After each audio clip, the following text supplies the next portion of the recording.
বুড়ো চা খাবে, এখন থেকে আমাকে চাকরের মতো কাজ করাতে শুরু করে দিয়েছে। শুধু বুড়োর টাকা পয়সাগুলো আমার দরকার বলে তাই, তা না হলে চা তো দূরের কথা, এক গ্লাস জলও গড়িয়ে দিতাম না বুড়োটাকে। ওই গো আদুরি, হলো তোমার চা বানানো? এর মধ্যে চাচা করে ডাকাডাকি শুরু করে দিয়েছে। হ্যাঁ হ্যাঁ, আসছি আসছি। দেখে তো মনে হচ্ছে দারুণ চা বানিয়েছো তুমি। তুমি চা খাবে বলেছো, আর আমি ভালো চা বানাবো না, তা কখনো হয় বলো মদনলাল বাবু? এই ছি ছি, এটা কি বানিয়েছে? সত্যি তো, এটা কোনো চা হয়েছে নাকি?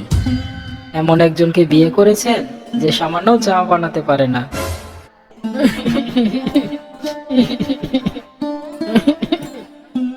এই হাবলু, চুপ কর, তুই চুপ কর, চুপ কর বলছি। আদুরি, তুমি চুপ করো, চুপ করো তুমি। আজকে চা ভালো হয়নি তাতে কি হয়েছে, কালকে ভালো হবে। এ নিয়ে তুমি কান্নাকাটি করো না, তুমি কান্না থামাও। আমি আর হাবলু কুটির দোকান থেকে চা খেয়ে আসছি। আচ্ছা ঠিক আছে, যাও যাও। হ্যাঁ আদুরি, যাচ্ছি। এসে দুপুরে তোমার হাতের মাংস রান্না খাবো, কেমন? ঠিক আছে মদনলাল বাবু।